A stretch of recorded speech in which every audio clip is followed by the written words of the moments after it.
Oke, bismillahirrahmanirrahim. Assalamualaikum warahmatullahi wabarakatuh. Oke, bertemu lagi bersama saya Bian Muhammad Alaskari, mahasiswa UIN Sunan Kalijaga, Prodi Ilmu Al-Quran dan Tafsir, semester 1. Ya, kali ini saya akan menjelaskan tutorial menggunakan aplikasi Hadissoft.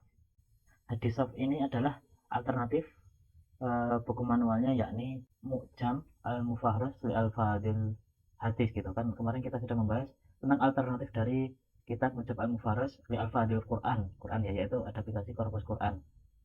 Nah, sekarang kita akan membahas untuk versi hadisnya. Oke, sekarang di sini ada banyak kelebihan di Hadissoft ini. Pertama, di dalamnya di sini terdapat banyak kitab rujukan hadis-hadis, ada Sahih Bukhari, Sahih Muslim, Tirmidzi, Sunan Abu Dawud dan seterusnya hingga Musnad Syafi'i. Cukup lengkap ya untuk mushaf kitab-kitab, mushaf apa sih, buku-buku kitab hadis, kumpulan kitab hadis dari berbagai ulama. Pertama, kita jika mencek ini maka akan muncul daftar buku. Nah, Sahih Muslim kita pencet, nanti akan muncul hadis pertama dalam Sahih Muslim. Ini isinya begitu ya. Dan selanjutnya hingga 5.362 hadis. Begitu juga apabila kita mencek Sahih Bukhari, maka muncul hadis dari hadis Bukhari. Lalu selanjutnya ada hadis berdasarkan kedudukan. Ini ada keilmuan hadisnya sendiri. Lalu ada hadis kan, terus hadis qudsi atau hadis yang dari Allah langsung begitu. Lalu ada hadis mutawatir, marfu dan selanjutnya hingga hadis mu'alaf. Nah, jika kalian memencet ini, nanti kalian akan melihat berapa jumlah, ini contohnya hadis mutawatir, berapa jumlah hadis mutawatir yang sudah diriwayatkan oleh para ulama. Ada 8.193.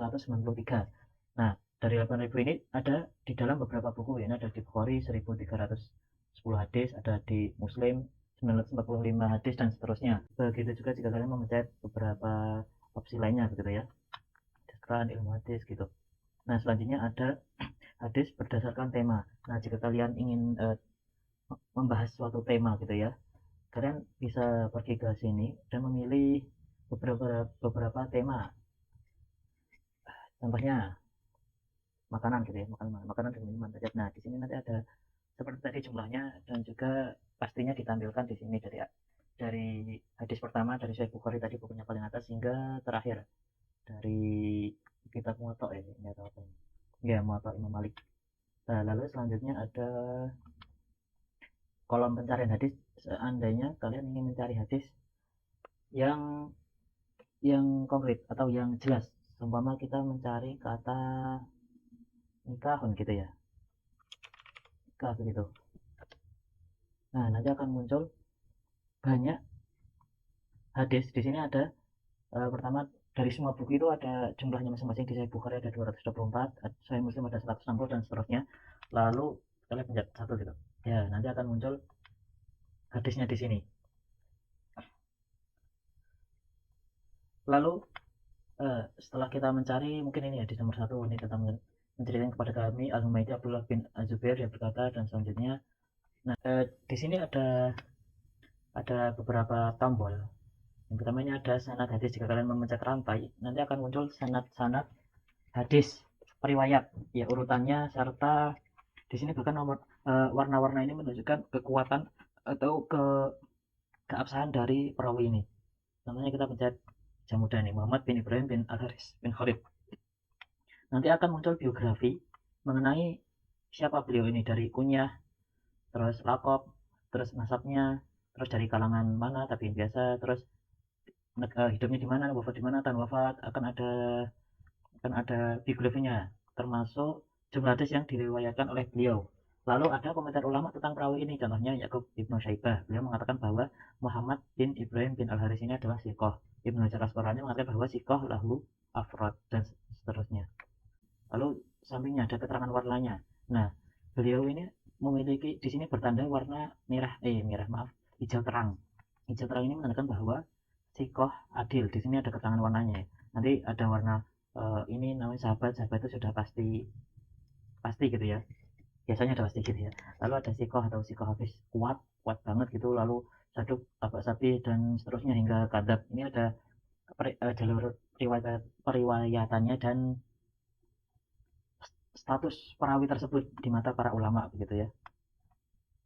Oke, lalu setelahnya ada kotak 9 ini, dia berisi hadis serupa atau hadis yang sama sama isinya atau maknanya atau poinnya tentang hadis ini. Contohnya di sini ada semua perbuatan tergantung niatnya dan balasan bagi tiap-tiap tergantung apa yang diniatkan. Barang siapa yang hijrahnya karena dunia yang ingin digapainya atau karena sesuatu perempuan yang ingin dinikahinya, maka hijrahnya adalah kepada apa dia niatkan gitu ya.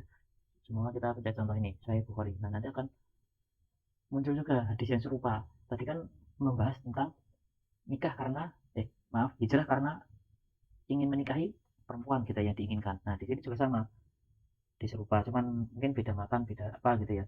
Nah, ini yang sama. Barang siapa niat hijrah karena dunia yang ingin digapainya atau karena seseorang perempuan yang ingin dinikahinya, maka hijrahnya adalah apa yang diniatkan. Begitu terusnya itu akan muncul hadis-hadis serupa gitu ya. Oh iya, di sini ada komentar ulama, para ulama mengenai hadis ini contohnya. Nih, ada ijma ulama mengatakan sahih tentang hadis ini, Sahih Bukhari ini. Coba kita ke Imam Malik contohnya.